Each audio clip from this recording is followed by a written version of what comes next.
Assalamualaikum warahmatullahi wabarakatuh.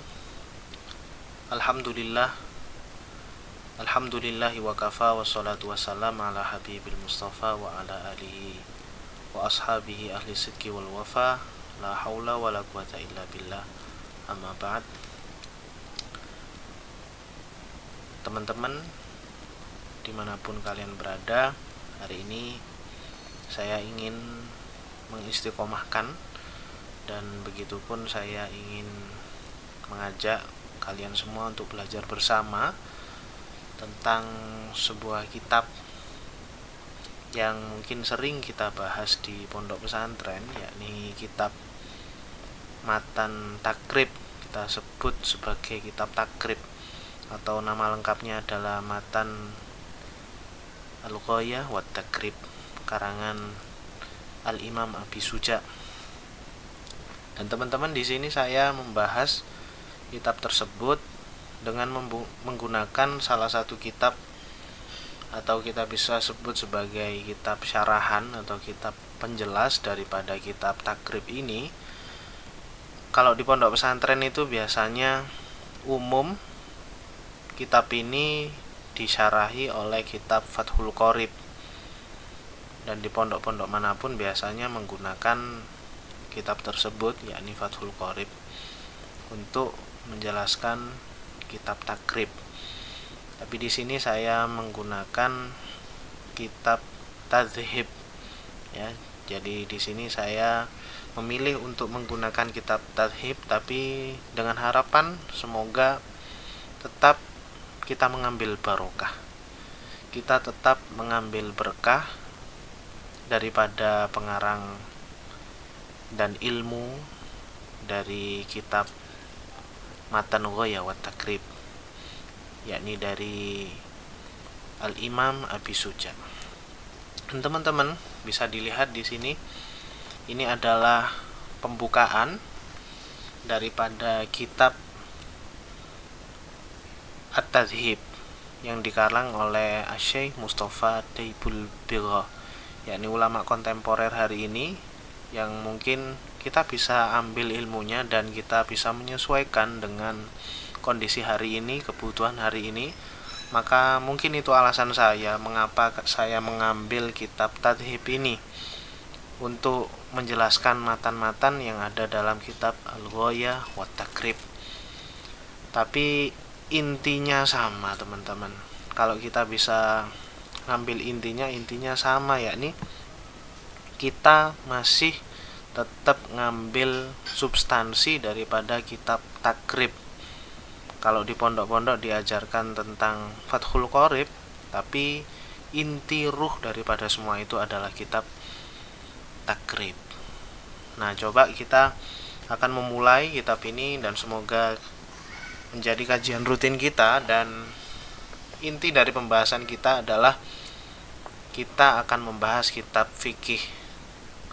Jadi kitab fikih berarti membahas tentang hukum, membahas tentang hukum-hukum yuridis dalam Islam, jurisprudensi Islam. Nah, langsung saja kita akan membahas, tidak berlama-lama, kita akan membahas kitab Tadhib yang merupakan syarah dari kitab Takrib. Bismillahirrahmanirrahim. Qala al-musannifu rahimahullahu ta'ala, nafa'ana bihi wa bi ulumihi fid dharain amin, Allahumma yassir wa a'in. Bisa dilihat pengarang kitab Tadhib, Syekh Mustafa Daibul Bigha. Beliau mengawali kitab ini dengan membuka dengan ucapan alhamdulillahi wahda. Segala puji yakni milik Allah Subhanahu wa ta'ala, wahdahu, dengan keesaannya Allah Ta'ala. Al-Qail artinya adalah yang mengucapkan. Dari kata-kata qala, Al-Qail berarti adalah fa'ilnya, berarti seseorang atau person yang dia mengucapkan fi kitabihi, dalam kitabnya, yakni Al-Quran. Allah Subhanahu wa taala kalau dikatakan di sini berarti Allah berfirman dalam Al-Qur'an, dalam kitabnya. yakni dalam surat Taubah ayat 122. Allah Subhanahu wa taala berfirman, a'udzubillahi minasyaitonirrajim, bismillahirrahmanirrahim, falaula nafara min kulli firqatin minhum ta'ifatun liyatafaqahu fiddin. Teman-teman bisa kita artikan falaula, maka jikalau tidak, maka mengapa tidak nafara, pergi, min kulli firqatin, daripada setiap golongan, minhum, daripada firqah, ta'ifatun, sekelompok orang, liyatafaqahu fiddin, untuk mendalami ilmu agama. Teman-teman, apa sih artinya? Ini sebuah perintah daripada Allah Subhanahu wa taala, sebuah anjuran daripada Allah taala bahwa kita ada tugas daripada Allah taala. Setiap daripada kelompok pasti ada tugas daripada Allah taala, dan salah satunya adalah liyatafaqahu fiddin, untuk memperdalam ilmu agama. Jadi seakan-akan Allah mengatakan demikian. Maka mengapa tidak pergi daripada sebuah golongan, itu ada sekelompok orang yang mereka memang ditugaskan untuk memperdalam ilmu agama. Makanya di lanjutan ayatnya itu waliyundiru qaumahum. Untuk apa sih orang-orang untuk memperdalam ilmu agama ini? Liyundiru qaumahum, untuk memberikan peringatan pada kaum mereka. Jadi tugas kita belajar agama itu ya memang berat, karena nanti hasilnya adalah sebagai mundir. Maka kita-kita yang mungkin terpanggil untuk belajar ilmu agama, maka yakinlah bahwa tugas kita tidak hanya sebagai mubasyir atau sebagai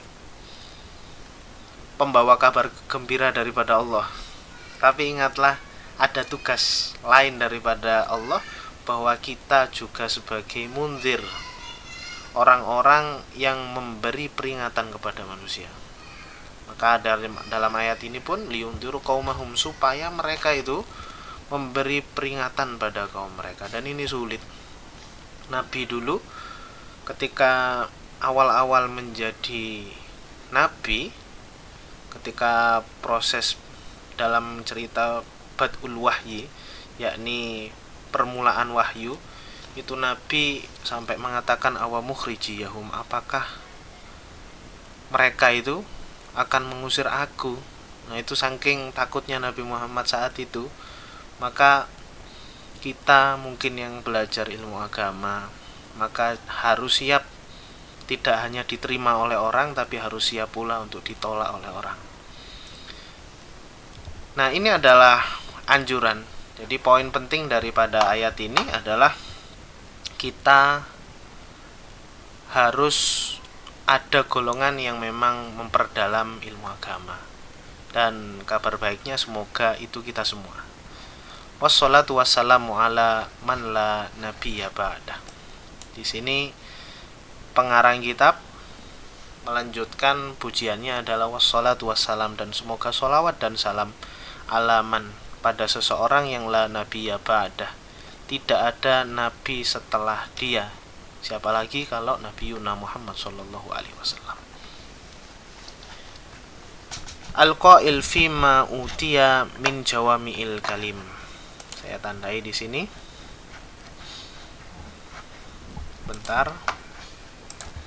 Di sini ada hal yang penting kita bahas. Jawami'ul kalim.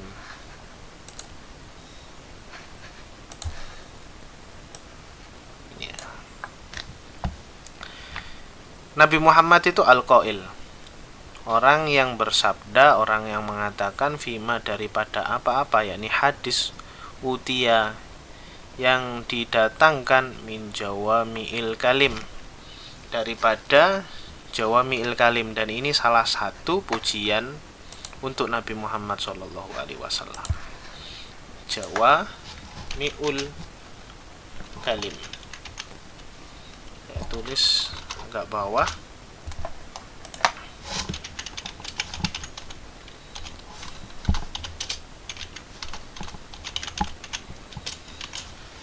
Apa itu jawami'ul kalim? Kita bisa artikan jawami'ul kalim adalah syakhsul ladhi, seseorang yang qalla lafduh, ucapannya, lafadznya sedikit tapi kasuro maknahu, maknanya banyak. Jadi kalau ngomong jawami'ul kalim berarti adalah orang yang ucapannya sedikit tapi maknanya banyak banget. Nah, seperti itu. Jadi Nabi Muhammad ini memiliki julukan orang yang ucapannya sedikit tapi daripada ucapannya itu maknanya banyak. Maknanya ada mustarak. Jadi punya makna-makna yang bisa kita tafsiri. Beda dengan orang sekarang mungkin teman-teman ya. Orang sekarang itu ucapannya banyak tapi maknanya sedikit. Banyak omongnya tapi ya maknanya cuma itu.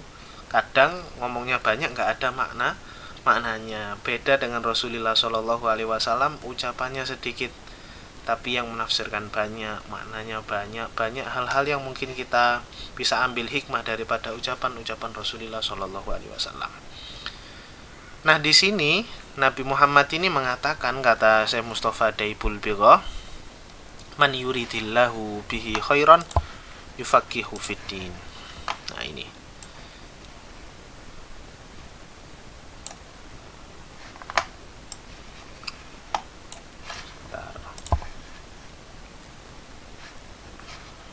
Jadi beliau mengatakan barang siapa yang Allah, di sini Allah berarti fa'ilnya adalah Allah, barang siapa yang Allah inginkan kepada dia berupa apa? Berupa kebaikan, yufaqihu fiddin, maka Allah akan memperdalam pada dia, memahamkan pada dia berupa ilmu agama. Ini hadis Rasulullah. Maka maknanya apa teman-teman? Tanda orang baik itu adalah manakala dia paham tentang ilmu agama, manakala dia itu mengerti tentang ilmu agama. Mengapa demikian? Analoginya seperti ini. Orang yang beribadah tanpa ilmu, maka ibadahnya tentu ditolak oleh Allah Subhanahu wa taala. Sebagaimana dikatakan, al-ibadatu bila ilmin mardudatun la tuqbal. Ibadah tanpa ilmu itu ditolak la tuqbal, dan tidak diterima oleh Allah Subhanahu wa taala ibadah demikian. Maka bagaimana mungkin orang itu dijadikan orang baik manakala ibadahnya ditolak oleh Allah taala? Maka teman-teman, orang baik itu tandanya ya bisa tahu minimal cara sholat. Orang baik itu minimal tahu bagaimana cara bersuci yang baik. Orang baik itu manakala minimal dia tahu bahwasanya cara puasa yang baik itu seperti itu, cara zakat yang bisa diterima menurut ilmu syariat itu bagaimana, dan itu adalah tanda-tanda bahwa dia adalah termasuk orang yang baik. Kalau orangnya buruk berarti mulai dari sholatnya ditolak oleh Allah, mulai dari puasanya ditolak oleh Allah, zakatnya dan segala hal ibadahnya ditolak. Karena apa? Karena tak memiliki ilmu. Maka beruntung bagi kita yang mungkin masuk pada etape ini, yakni orang yang dikehendaki baik oleh Allah Subhanahu wa taala. Tandanya apa? Dipahamkan ilmu agama. Bagaimana cara kita sholat, bagaimana cara kita zakat dan lain sebagainya. Wa ala alihi wa sahbihi wa man tabi'ahum bi ihsan. Dan semoga sholawat dan salam itu tercurah kepada siapa? Pertama adalah kepada keluarganya Kanjeng Nabi Muhammad. Pertama adalah keluarganya. Dan selanjutnya adalah wasahbihi, kepada sahabatnya Nabi Muhammad SAW. Dan selanjutnya kita langsung saja wa man tabi'ahum bi ihsan. Dan semoga sholawat dan salam tercurah terlimpah kepada man, seseorang yang tabi'ahum, yang mereka mengikuti pada siapa? Pada Rasulullah, mengikuti pada keluarganya Nabi, mengikuti kepada sahabatnya Kanjeng Nabi bi ihsanin, dengan kebaikan-kebaikan. Jadi kita turut didoakan, dan semoga itu memang benar-benar kita orang-orang yang mengikuti Nabi. Semoga kita benar orang-orang yang mengikuti sahabatnya Nabi, dan semoga kita juga termasuk orang-orang yang mengikuti keluarga-keluarganya Nabi Muhammad SAW. Dan mengikuti apa? Tentunya mengikuti dalam hal-hal kebaikan.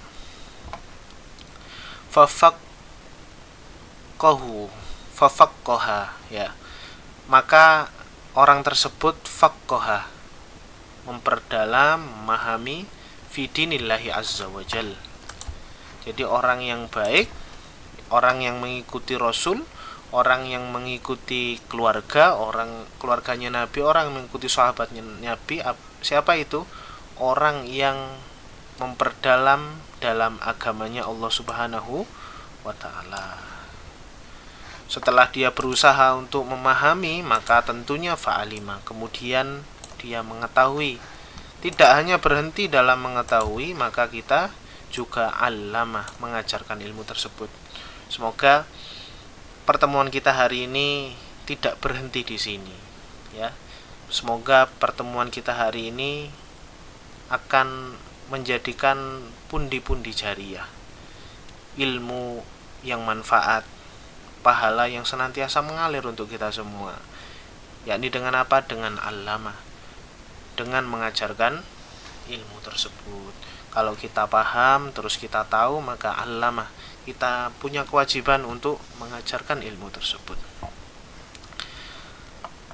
Wa ba'du, dan setelah itu fa inna kitabah, maka sungguh kitab, fa inna kitabah matnil ghaya wat takrib. Dan beliau Syekh Mustafa Daibul Bigha ini mengatakan, maka sungguh kitab yang dinamakan sebagai Matan Ghayah wat Takrib, yang dikarang oleh Al-Imam Abi Suja, itu min khairi kutubil fiqh syafi'i, daripada sebaik-baik kitab fikih syafi'i. Jadi kata beliau, pujian Syekh Mustafa ini adalah min khairi kutubil fiqh syafi'i, daripada kitab-kitab yang baik dalam fikih Al-Imam Syafi'i rahimahullah ta'ala. Jadi kitab ini memang penuh berkah. Nah, tandanya apa? Banyak disarai oleh para ulama. Ini Ghayah wat Takrib, pujian beliau adalah min khairi kutubil fiqh syafi'i. Berupa apa? Syaklan wa mazmuman. Dari segi formatnya sangat luar biasa. Daripada segi komposisi bahasanya, itu komposisi pengurutan bab-babnya sangat luar biasa, kata beliau. Wa madmuman, begitupun terkait isi daripada kitab Matan Ghayah wat Takrib itu luar biasa. Maka barang tentu hal ini mungkin akan bermanfaat jikalau kita kaji, bermanfaat jikalau kita memperdalam tentang Matan Ghayah wat Takrib. Fahuwa ala sighari hajmihi, maka kitab tersebut Matan Ghayah wat Takrib itu meskipun sighar, meskipun kecil, hajmihi, ukuran daripada kitab ini karena kitab matan. Jadi kitab matan itu adalah kitab yang memang diringkas sebenar-benar mungkin oleh para ulama. Jadi biasanya setelah kitab matan itu ada kitab syarah, setelah kitab syarah ada kitab hasiyah. Saya tulis ya. Jadi pertama biasanya para ulama itu mengatakan kitab yang paling bawah itu namanya matan. Setelah itu kitab syarah. Setelah itu baru kitab hasiyah. Semoga bisa diketahui ya teman-teman. Jadi matan itu adalah kitab yang paling pokok. Setelah kitab pokok itu dijelaskan lagi dengan kitab syarah. Setelah selesai ada kitab syarah, dijelaskan kembali dengan kitab hasyiah. Itu hebatnya ulama kita. Dan mengapa kita harus belajar kitab matan? Matan itu artinya adalah kokoh. Sebagaimana Asmaul Husna, Allah ini memiliki salah satu nama namanya Al-Matin, yang maha kokoh. Maka matan ini adalah sesuatu yang dikokohkan, sebagaimana qaidah, sesuatu yang didudukkan. Maka ada ujar-ujar itu teman-teman, man hafizol, saya tulis menggunakan bahasa Indonesia karena saya ngetiknya pakai keyboard Indonesia. Man hafizol mutun hazal funun. Apa artinya? Barang siapa yang menghafal matan-matan, maka dia memperoleh fan ilmu.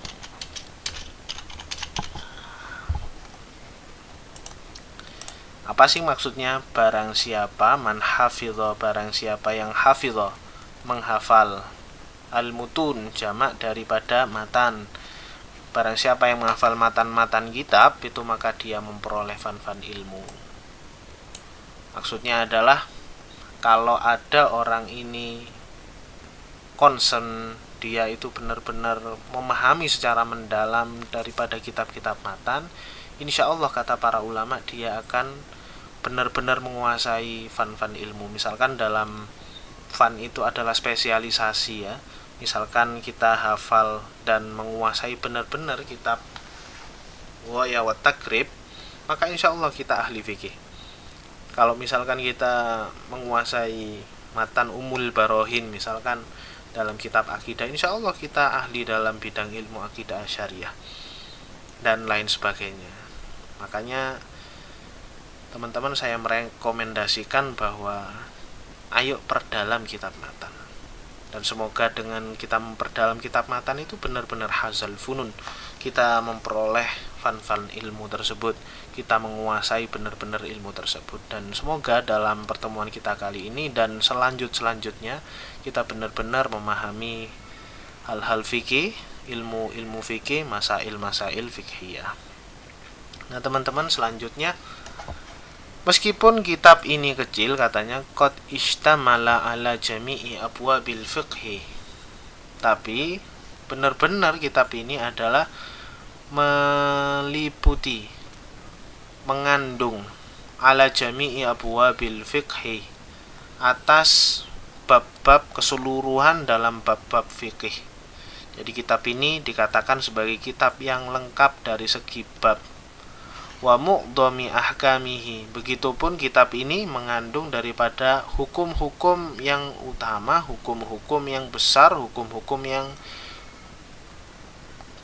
agung, hukum-hukum yang memang benar-benar marak dibicarakan oleh banyak orang. Wa masailihi fil ibadati, begitupun kitab ini banyak mengandung masail-masail, masalah-masalah dalam masalah ibadah. Wal muamalat, begitupun kita akan nanti membahas tentang muamalat, wa ghairiha dan lain sebagainya. Ma'asuhulatil ibarah, dan ini yang penting teman-teman, kitab ini disertai dengan ibarat-ibarat yang mudah.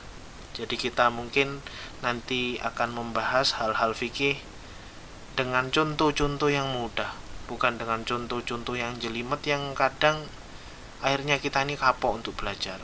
Maka kitab ini menghadirkan kepada kita suhulatil ibarah, ibarat-ibarat, contoh-contoh yang mudah yang mungkin kita gampang untuk nerimanya.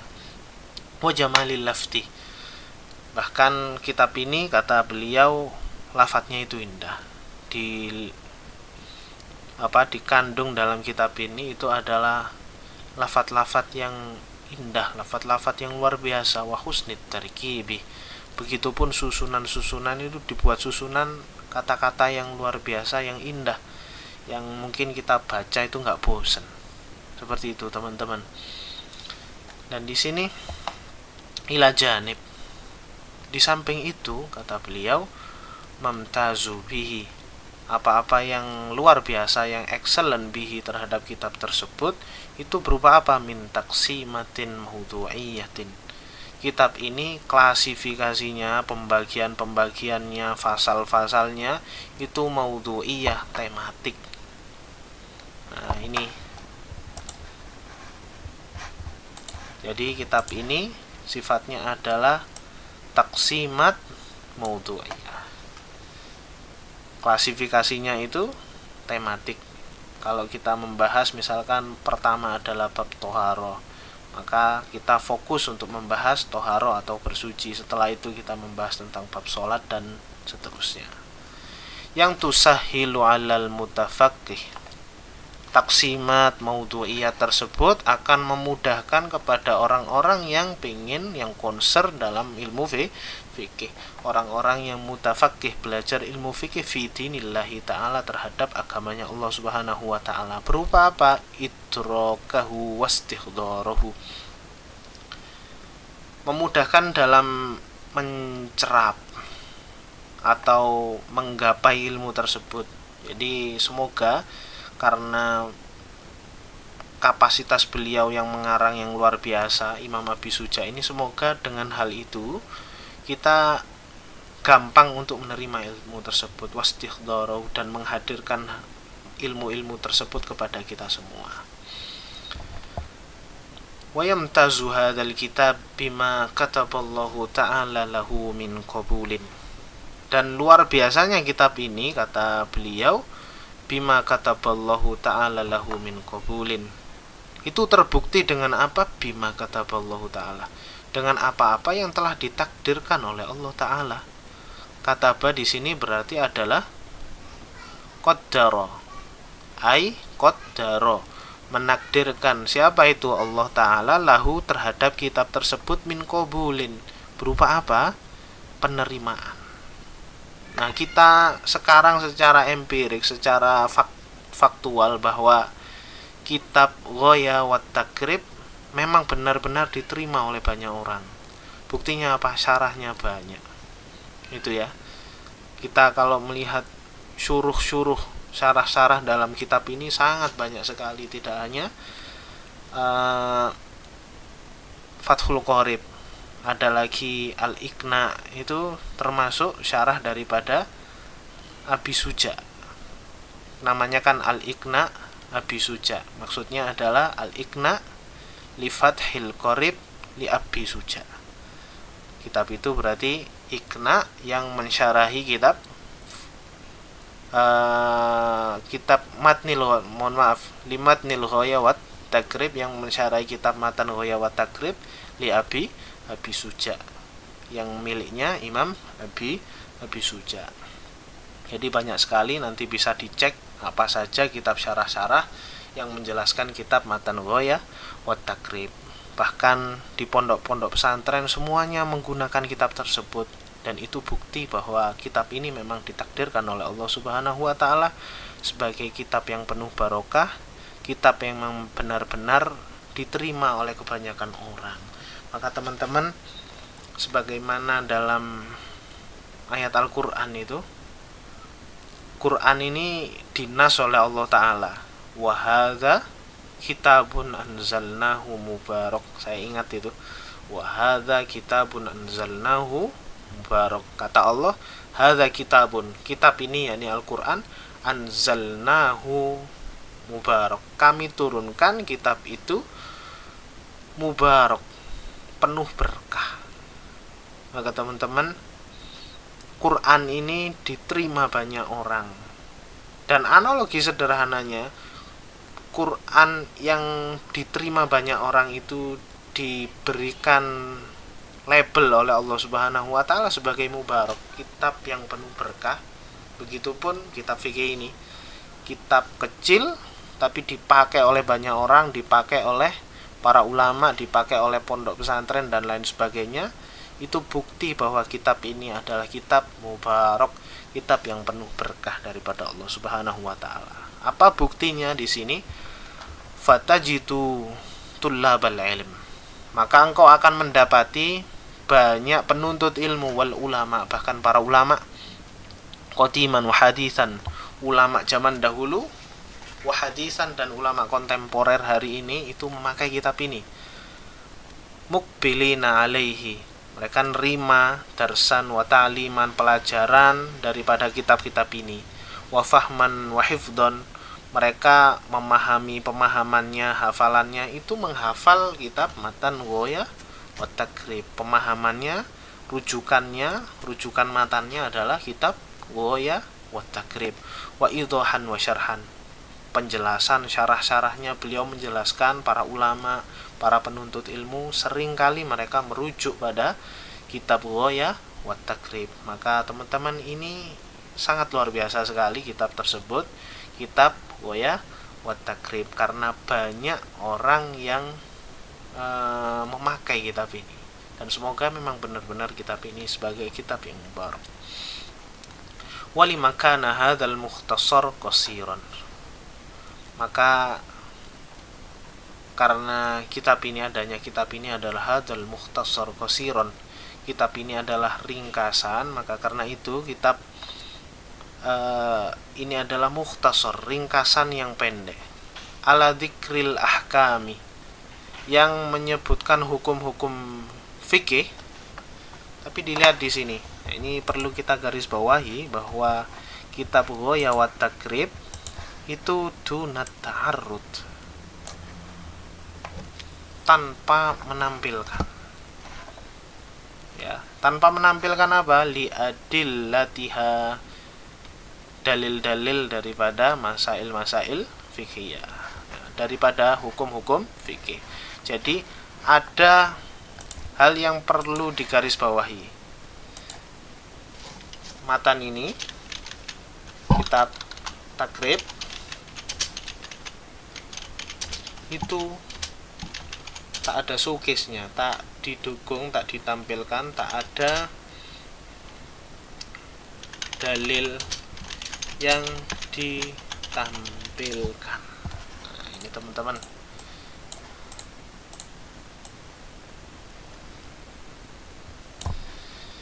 Jadi memang benar-benar beberapa dan banyak sekali, dan mungkin itu sebagai ciri khas daripada kitab matan. Dalam kitab matan itu tidak ditampilkan dalil-dalil. Yang dimaksud adalah dalil Quran dan hadis. Kenapa demikian? Karena kitab ini diringkas sedemikian mungkin, diperes. Bayangan saya itu, kitab itu misalkan ilmu yang banyak itu diperes, diringkas, dan yang ditulis adalah intinya. Itulah yang dinamakan sebagai kitab matan. Kenapa demikian? Karena ya kebanyakan para ulama itu memang tujuannya adalah ingin umat ini gampang memahami. Bukan seperti hari ini, banyak orang-orang itu pintar tapi tidak gampang memahamkan orang, tapi malah senang mereka itu meruwetkan pemahaman, meruwetkan hal-hal yang sederhana jadi lebih sulit. Dan itu yang mungkin menjadi tugas bagi kita semua. Kita mungkin teringat hadisnya Rasulullah Shallallahu Alaihi Wasallam. Nabi itu pernah marah pada para sahabat sampai mengatakan, inna minkum munaffirin, sungguh kalian itu membikin orang lari. Lari dari mana? Dari agamanya Allah Ta'ala, lari daripada Rasulullah. Kita tidak menjadi contoh yang baik. Bahkan kalau kita ngajar itu seringkali kita menjadi orang yang hidup di menara gading. Apa maksudnya? Kita hidup di menara yang tinggi, sementara kita menganggap orang-orang itu gak bisa naik untuk kita, gak bisa naik sebagaimana derajat kita. Kita seakan-akan menghegemoni diri kita, kita merasa diri kita ini paling pintar, kita merasa omongan, penjelasan kita ini penjelasan yang mungkin agar orang ini memang sulit untuk memahami penjelasan kita. Dan itu realita hari ini. Dan para ulama zaman dahulu berbeda, teman-teman, ya. Nah, selanjutnya watullabul ilmil yaum, dan pelajar ilmu hari ini itu tahfu nufusuhum, jiwa mereka itu rindu ila akhdil hikami syar'i muayyadan, untuk mengambil hukum-hukum syar'i muayyadan yang didukung bidalilihi dengan dalil-dalilnya. Kita lihat kondisi hari ini teman-teman, bahwa pelajar hari ini memang seringkali kalau kita menjelaskan sesuatu mesti mereka mengatakan mana dalilnya. Benar apa tidak teman-teman? Mesti mereka itu mengatakan, loh hukum seperti ini mana dalilnya? Mana dalilnya daripada Allah? Mana dalilnya daripada Rasulullah? Kalau kita berpatokan hanya dengan kitab matan, mungkin mereka tidak akan percaya di dunia Gen Z hari ini. Maka dibutuhkan memang kita mengetahui dalil-dalil daripada Allah dan daripada Rasulullah Shallallahu Alaihi Wasallam. Tapi dengan catatan, bukan berarti orang zaman dahulu tidak mengetahui dalil. Tapi karena apa? Mereka itu sudah paham tentang dalil, cuma ingin mempermudah penjelasan yang agar kita ini bisa memahami makna-makna daripada fikih-fikih tersebut, makna daripada ilmu-ilmu fikih tersebut. Rohibtu an ukhaddim dinallahi azza wa jal. Aku ingin untuk mengabdikan diriku dinallah, kepada agamanya Allah Ta'ala. Wa uqaddim lisyababil muslim al-musaqqaf, dan aku ingin menghadirkan pada pemuda-pemuda muslim al-musaqqaf yang mereka benar-benar kompeten, benar-benar concern dalam pada masalah ilmu. Wa kulli faqihin mutafaqqih, dan saya ingin menghadirkan, kata beliau, kepada ahli fikih, kepada orang yang concern dalam ilmu fikih, hadzal kitabul ladzi ahabbahul jami' wa allafuhu mazinan bil adillati taj'aluhum ala basiratin fi dinihim. Kitab ini, kata beliau, kitab adalah kitab matan ghaya wa takrib, alladzi, yakni alladzi ahabbahul jami', yang orang banyak itu mencintai kitab ini. Maka daripada itu allafuhu mazinan, aku mengarangnya, maksudnya kata beliau, mazinan, dengan hiasan, bil adillati, dengan dalil-dalil, allati taj'aluhum, yang menjadikan mereka, dalil-dalil itu menjadikan pada mereka, pada pemuda hari ini, penuntut ilmu hari ini, ala basirotin, agar menjadikan pandangan mereka, menjadikan intelektualitas mereka, ala basiroh kita bisa artikan agar mereka melek ilmu. Melek dalam apa? Fidinihim, dalam agama mereka. Maka semoga harapan ini bisa menyadarkan banyak orang bahwa kita harus melek agama teman-teman. Kita harus melek dalam hal-hal ibadah, ilmu-ilmu ibadah. Wa taziduhum yaqinan fi syariatihi, dan semoga kitab ini, dalil-dalil maksudnya, itu menambah yakin terhadap syariat mereka. Wa tasabbutan, dan semoga mengokohkan fi aqidatihim, dalam akidah mereka. Watmi'nanan, dan semoga memberikan ketenangan fi ibadatihim, dalam ibadah mereka. Wastiqamatan fi tasarrufatihim wa muamalatihim, dan semoga menjadikan istiqomah dalam tasarrufat, perilaku mereka, perbuatan mereka, aktivitas mereka, wa muamalatihim, dan cara interaksi mereka terhadap orang lain. Dan teman-teman, kitab ini pembukaan yang ditulis oleh Syekh Mustafa Daibul Bigha itu sangat banyak sekali, dan saya kira karena waktunya mungkin harus kita ringkas, maka saya akan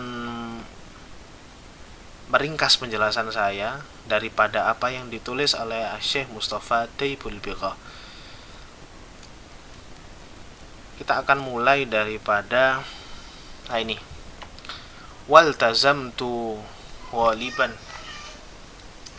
aku melazimkan, waliban, seringkali, al-adillah allati dzukirat fi kutubil madhab. Jadi Syekh Mustafa Daibul Bigha ini seringkali memakai dalil-dalil yang telah disebutkan dalam kitab-kitab madhab, yakni kitab madhab al-Imam Syafi'i. Illa idza wajadtu dalilan aqwa wa afsah. Tapi kalau beliau ini menemui, melainkan ketika beliau ini akan mengganti gitu ya. Beliau akan mengganti kalau ada dalil-dalil yang kuat dan lebih sahih. Jadi intinya beliau kami tulis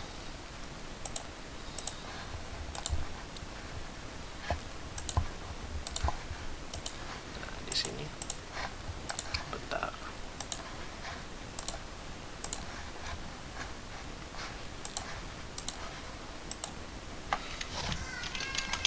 Beliau gampangnya beliau akan mengganti jikalau ada dalil yang lebih sahih, tapi tetap berpegang pada kitab mazhab.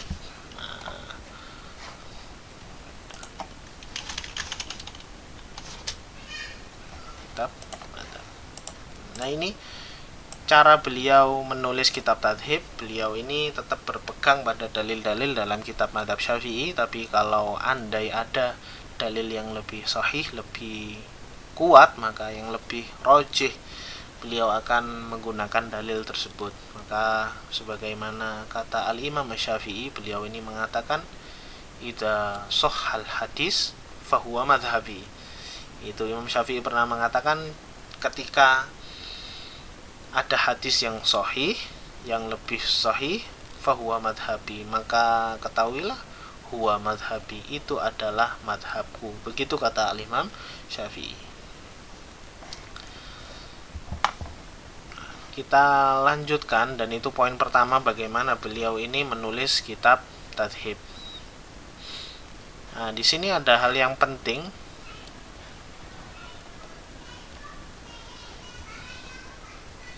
Beliau ini lam aqsid syarhal kitab. Nah, ini hal yang patut kita ketahui.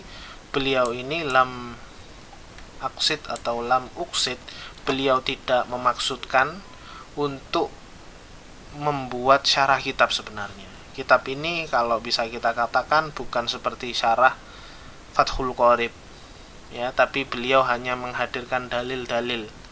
Makanya beliau mengatakan lam uqsid, saya tidak memaksudkan kitab ini sebagai syarhal kitab, penjelas kitab matan huwayawat takrib. Sebab apa? Liwafrati syuruhilhum, sebab banyaknya syarah-syarah penjelasan yang sudah ada bagi kitab matan huwayawat takrib. Seperti itu teman-teman. Jadi kita sebenarnya nanti akan belajar tentang kitab takrib, tapi dengan ziyadah, dengan tambahan, dengan nilai plus, yakni apa? Dengan mengetahui dalil-dalil daripada Al-Quran dan Sunnah. Seperti itu teman-teman. Wa in wajadtu qawlan dhaifan, jikalau aku menemui ada ucapan yang lemah fil matan, dalam kitab matan ini, bayantu ma huwal ashah wal aqwa, seperti tadi, aku akan menjelaskan mana dalil yang lebih sahih dan lebih kuat. Mustarsidan bi kutubil madhabil mu'tamadah, dengan mencari petunjuk daripada apa?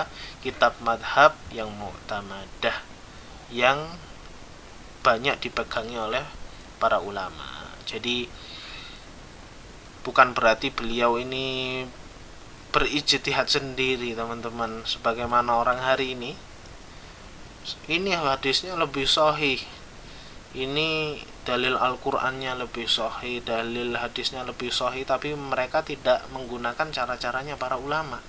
Dan ini menjadi hal-hal yang mungkin kesalahan kita hari ini, kesalahan banyak orang hari ini, tidak menggunakan metode-metode para ulama, tapi mereka mencari metode sendiri yang dimana mungkin itu bukan cara-cara ulama dalam mengambil hukum.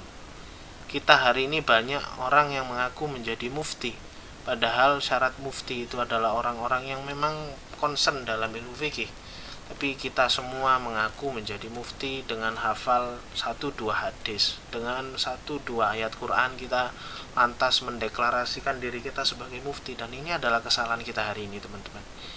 Dan beliau Syekh Mustafa Daibul Biro, beliau masih mustarsyidan bikutubil madhabil mu'tamadah. Beliau masih mengambil petunjuk, mengambil isyarat, mengambil petunjuk mustarsyidan bikutubil madhabil mu'tamadah, dengan kitab-kitab madhab yang dipegangi oleh para ulama. Walam yafutni an udhifa ahyan ba'dul ahkam, dan saya tidak luput, kata beliau, dan tidak luput an udhifa ahyanan, saya menambahkan kadang-kadang ba'dul ahkami pada sebagian hukum, sebagian bagian hukum au adkur ba'dul fawaid, atau aku menyebutkan sebagian faidah rohbatan, yang tujuannya itu adalah fi itmamin naf'i, untuk menyempurnakan manfaat, warojaan ayyu jazilallahu ta'ala al-masubah wal ajr, semoga Allah membalas dengan ganjaran dan pahala daripada Allah Subhanahu wa taala. Dan itu mungkin teman-teman, dan kita tutup mungkin dengan hal yang luar biasa daripada Syekh Mustafa Daibul Biro. Beliau menulis kitab ini untuk siapa sih beliau ini? Wallahu ta'ala, dan semoga Allah ta'ala, beliau punya harapan kepada Allah ta'ala untuk as'alu ayyaja'ala amali, aku memohon kepada siapa? Kepada Allah ta'ala, untuk semoga Allah menjadikan amali, perbuatanku ini, upayaku ini, ketekunanku ini, kata beliau, hadza khalisan liwajhi, semoga menjadikan amalku ini khalisan, ikhlas, liwajhi, karena Allah Subhanahu wa taala. Wa yaqbalhu, semoga Allah menerima tersebut sebagai sedekahun jariyah, sebagai sedekah jariyah. Untuk siapa? Li, untuk aku, wali walidayya, dan semoga untuk tercurah kepada kedua orang tuaku, waliman lahu haqqun alaina, dan orang-orang yang memiliki hak pada saya.